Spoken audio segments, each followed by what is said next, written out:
Shalom from Jerusalem. This is TV7's Israel at War update. And as we're set to deliberate the prevailing ceasefire between Israel and the Islamic Republic of Iran, the latest comments coming out of The Hague from U.S. President Donald Trump and other world leaders from the North Atlantic Alliance summit there, and the regrettable event that occurred over the past 24 hours in the Gaza Strip. Let's first highlight that today we mark day 628 since the Islamist Hamas and its terror affiliates launched their heinous crime against the southern communities of Israel, murdering some 1,200, mostly civilians, wounding over 4,800 others, and kidnapping over 250 people. 50 of them remain in Hamas captivity to date. And with that, Mr. Oren, our TV7 editor-at-large, is joining us from Central Israel alongside Brigadier General in Reserve Dr. Amnon Sofrin, formerly the Chief of Intelligence of Mossad and a senior IDF Intelligence Directorate officer. And last but not least, Brigadier General in Reserve Yaron Rosen, formerly the IDF Chief of Cyber Staff and Israel Air Force Commander and a fighter pilot. And I'd like to start with you, Mr. Oren. Give us first the information with regard to the Gaza Strip. A very unfortunate and painful incident took place in the city of Khan Yunis in the southern part of this enclave. Yes, so this is what happens when operations bog down to guerrilla warfare. And this particular armored vehicle carrying combat engineers was attacked by a lone Hamas operative with an explosive device. He apparently managed to put it either inside or just out of their vehicle, their engineering, APC, Armored Personnel Carrier, and 7 of the troops headed by a lieutenant were killed, bringing the number of Israeli servicemen, military, police, and intelligence officers to 872 since October the 7th, 2023. So apparently this is putting even more pressure on the Israeli government to reconsider its policy and its next moves in Gaza. It will not surprise most observers if over the next few days or weeks, there will be a reevaluation and perhaps some sort of a deal, either a full one, bringing home all of the 20 hostages who are alive and the 30 bodies, or perhaps an interim one in 2 phases, that this will take place. It also has to do with whatever pressure President Trump may put on the Israeli government. Well, from what I'm hearing right now from Washington, there's a lot of frustration with Hamas. They were actually calling for renewed negotiations right after the ceasefire took effect. The Israelis immediately reacted in favor of such dialogue. But unfortunately, the Islamist Hamas continues to remain obstinate in its position.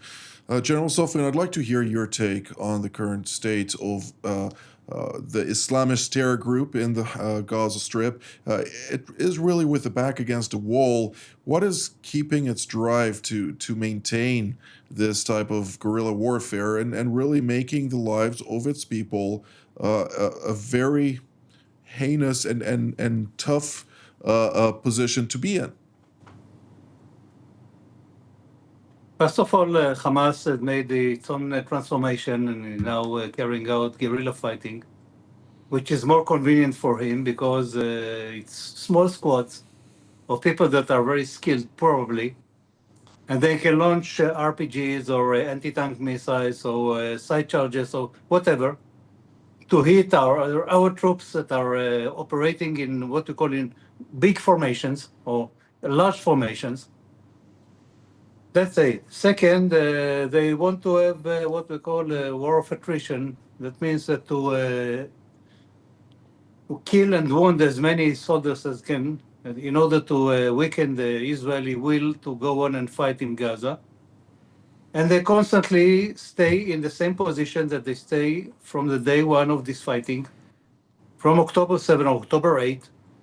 They say, okay, we are willing to negotiate, we're willing to get to a deal, but on some provisions. The first one is that the war will stop immediately, and total ceasefire with the guarantee of international community. Let's call it this way.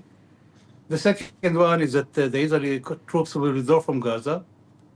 And the third one is a kind of government that will be controlling Gaza, but we are saying we don't go anywhere, we Hamas.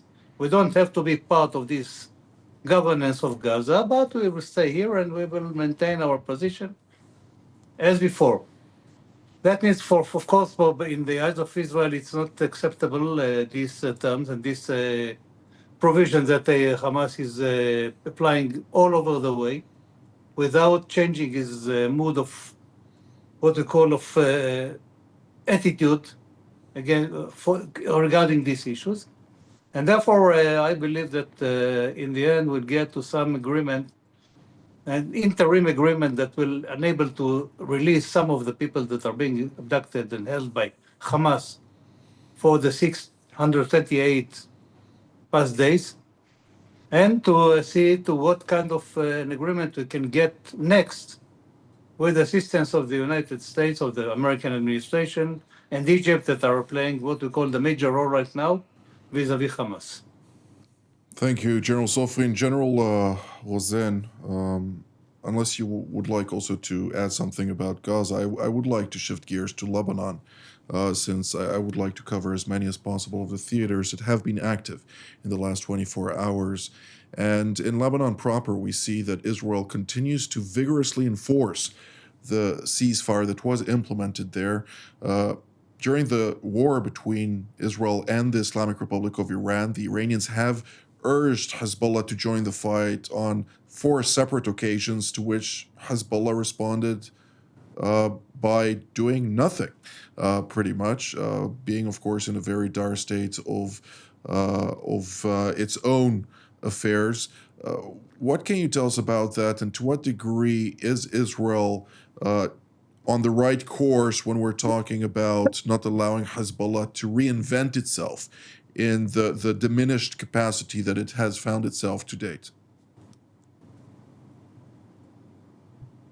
I think there's a very interesting connection between how Israel is dealing now with Hezbollah and how Israel should shape the interim deal with Iran. Very similar challenges, but different arenas. But there is a connection. On the one hand, you don't leave a wounded beast unattended. When we finished dealing with Hezbollah after the very hard blow that they suffered, it was very clear that there needs to be very defined, very well-defined ways for Israel to trigger attacks if Hezbollah is trying to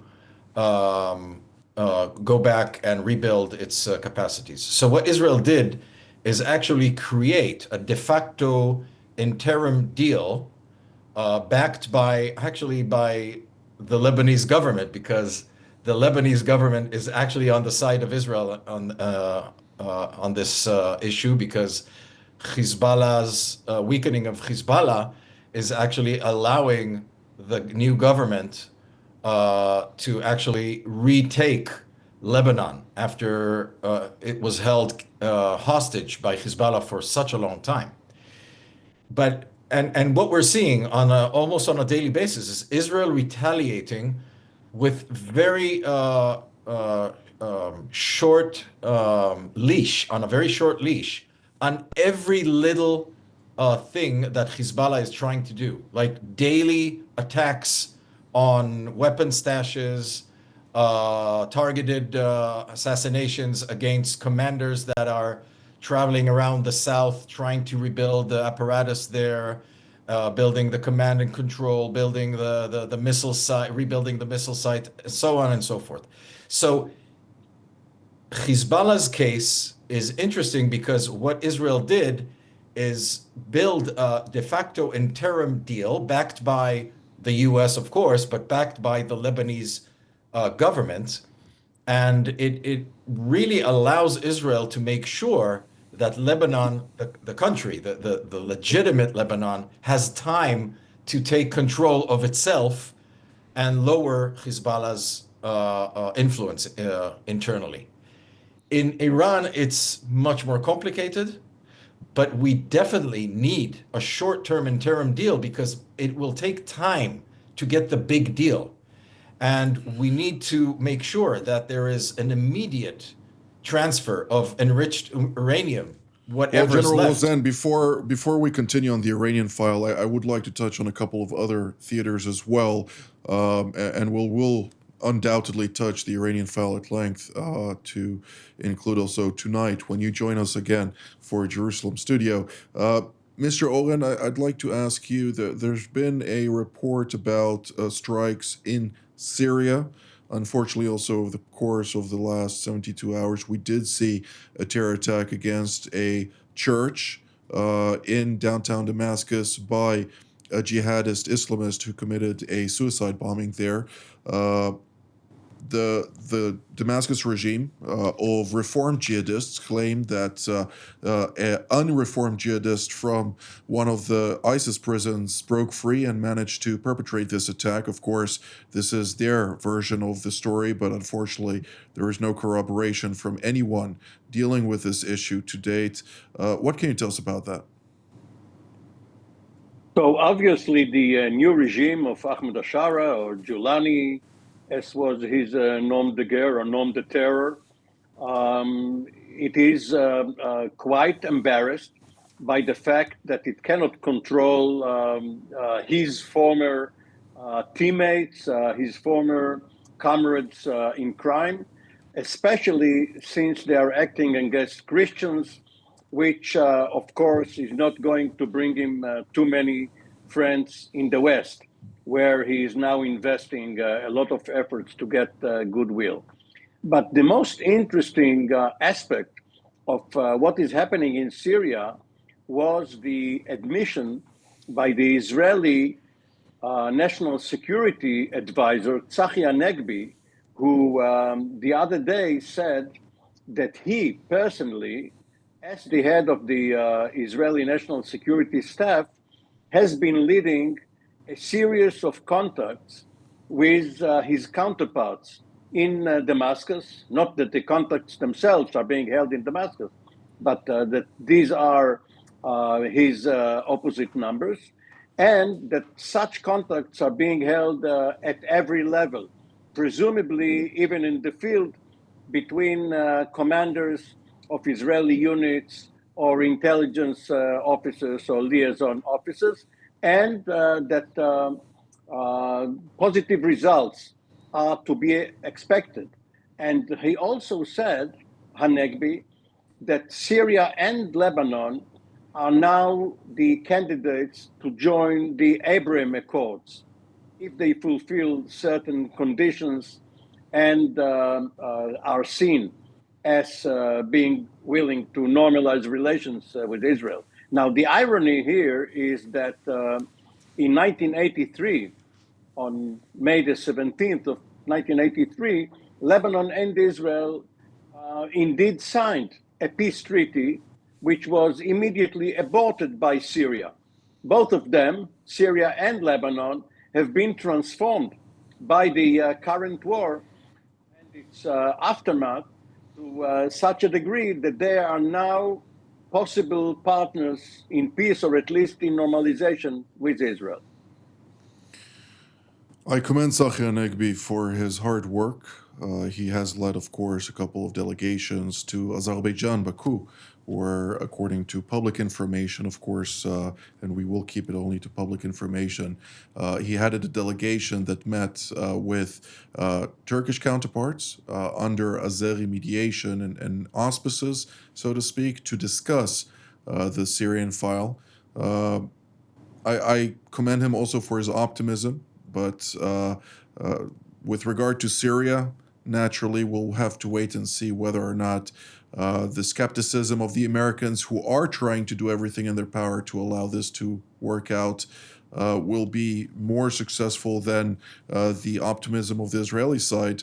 Nonetheless, when it comes to Lebanon specifically, I highly doubt that, irrespective of whether Lebanon joins the Abraham Accords or not, the 15,000 strong Hezbollah terror operatives roaming around the streets there would be very accommodating to any Israeli tourists seeking to visit that country in the near, medium, or long term. At this point in time, at least, this is the perspective. But let's move to another theater. We just heard earlier today yet another unmanned aerial vehicle aiming to penetrate Israeli airspace, shot down by Israel's surface-to-air capabilities. General Sofrin, the Iranian proxy Ansar Allah, dominated by the Houthi tribe, seems to be quite vigorous in its approach towards Israel. It doesn't seem to want to limit its engagements with the Jewish state at this time. If you look at what happened within the last 2 weeks, first of all, they didn't really support the Iranians in the fighting. They launched only one ballistic missile into Israel that was intercepted on the way, and that's it. That's all the help that Iran received from the Houthis.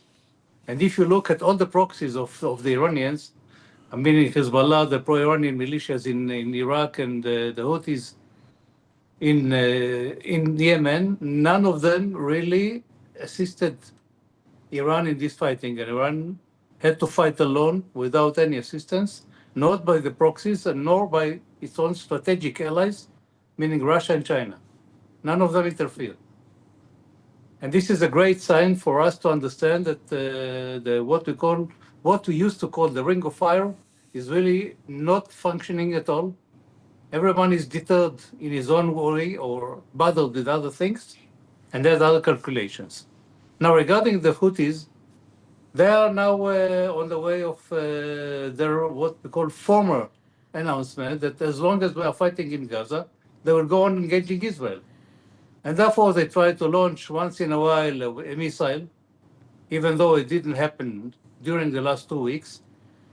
But they try to, they launch, as I said, only once a ballistic missile, and now a UAV, an unmanned aerial vehicle. They try to get to Israel and want it intercepted, and then they will try to go on in their own tempo and their own rhythm, and to try to, once in a while, to launch something into Israel to prove that they're supporting the people in Gaza, and they want to engage Israel in order to stop the war in Gaza. With the Houthis, actually, during the course of the 12-day war between Israel and Iran, they launched, from what I saw, 3 ballistic missiles in the direction of Israel. All were intercepted, thankfully, but nonetheless, they did attempt to provide Iran some type of assistance. I'm not sure how they could have seen this as actual assistance, but that's already a different story. General Vozen, just before I turn to you on the Iranian issue, and we'll go all three of you to discuss this cycle, Prime Minister Bibi Netanyahu has declared victory of the 12-day war, naturally highlighting the military objectives met, to include the nuclear, ballistic missile programs destroyed, at least the large capacity of them. It's, of course, too soon to tell whether or not everything has been successful to the degree that we are hoping, considering the early stages of the BDA, or the battle damage assessments. But nonetheless, the Israeli Health Ministry has announced the figures of casualties during this war, to include 28 Israelis killed and 3,238 Israelis wounded. or Israeli residents, citizens, and those living here. But the vast majority of them have been light injuries, of course, people running to the bomb shelter and falling along the way, or anxiety has been also a very large number. Moderate injuries were 111, and serious wounded still fighting for their lives, and some of them stable, some of them less so, 23. Every loss of life is devastating, of course, but nonetheless, what are your thoughts? Are we to declare victory at this point in time, in light, of course, of the very impressive campaign, particularly by Mossad and the Israeli Air Force?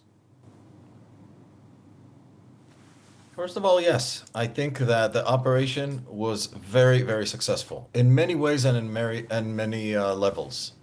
The nuclear threat has been crippled. It doesn't matter. I know everybody's trying to like weigh, is it damaged, heavily damaged, for how long, etc. We'll know this, I hope, quite quickly. It has not been erased. It's very different from what Israel did in Iraq, in Iraq, and in the Syrian case. This is a huge program in a huge country that invested billions and billions of dollars in order to build a very strong, dispersed program, and it was meant to be like this and hold against an operation like this. But having said that, Iran's weakness, operational weakness, conventional weakness, has been clearly shown. A paper tiger of some sort. They lost most of their investment, and it will take them time to build all the parts of this huge program. So, on one hand, yes, but there's a clock ticking. We're in an interim. And this is the challenge now for the US and Israel together in order to really harvest the huge investment, speaking about the lives lost that you just mentioned. We must lock the military gains with a diplomatic safety net, and it has to start now. There is an interim deal that needs to be put in place for the regional realignment to succeed. The end game for Israel, for the United States, the America First thing is for the US to step out of this as the realigning good force of the most troubled and complicated probably place on earth. And if the US and President Trump succeed in realigning the good forces, speaking about what you mentioned about the Saudis, Syrians, Lebanon, these areas are in war for such a long time, millions of, hundreds of thousands of people killed. If we do this, and if we have an interim deal that takes care of very clear retaliatory thresholds, persistent ISR, reaffirm the military commitments, and a joint US-Israel doctrine, then we might go that way. Otherwise, it will be very, very hard. Well, as Karl von Clausewitz wrote in the book on war, even though, according to General Klaus Naumann, who is a good friend of ours here at TV7, it's actually his wife who wrote the majority of that book based on his notes. There needs to be a clarity on the objective of the war first and foremost, and then the various tools are at the disposal of the commander-in-chief, namely from the political to the economic to the military. And here, President Trump, of course, with the help of his security team, need to decide which one to employ when. But Mr. Owen, it seems like diplomacy failed before the 12-day war. Then the 12-day war turned into, when diplomats stopped talking, guns start blazing, and now we're reverting back to diplomacy. Is that something that we can see somehow evolve in 1 minute, please? Let's call it a dozen-day war. It sounds more catchy. How is it possible that all three parties come out satisfied? It is possible because Israel wanted to set the Iranian program back as much as possible and did. President Trump wanted to have a focused, limited strike without being bogged down in a forever war and did. And for Khamenei, the supreme leader, his goal was, of course, to survive, to have regime survival.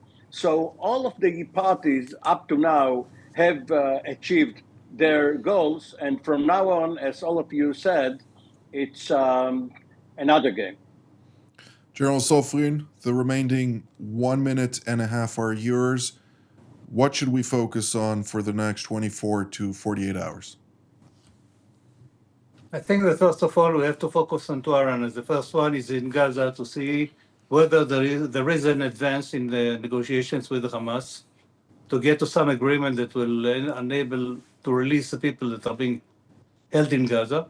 And the second one, to look at what happens in Iran, whether we are going to have a diplomatic arrangement or agreement that in the end will enable us to have more inspection on what happens inside Iran and to make sure that they don't come back to their nuclear capabilities. In 30 seconds, if you may, in the event that the diplomatic discourse fails, will we see a return to violence? I believe so. I believe that this will be the other option because I think that the Iranians understand that they are now in the trouble. Nobody assists them, as I said before. They are fighting all alone, and they can't face the power of the US and Israel together, and they will have to compensate or to compromise. Sorry.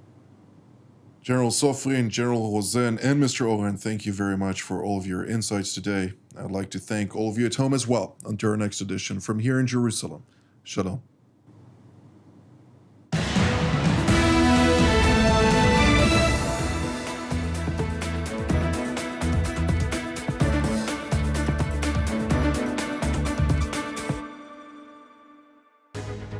My name is Doron Gavish, and my background, 30 years of serving in the Israeli Air Force.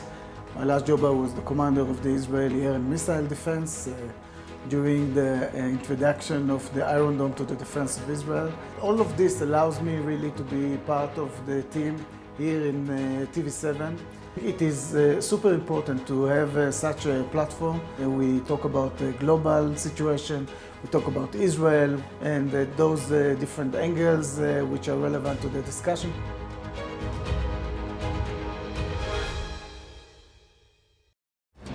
For more of TV7 Israel's productions and editorials, we invite you to visit our website at www.tv7israelnews.com.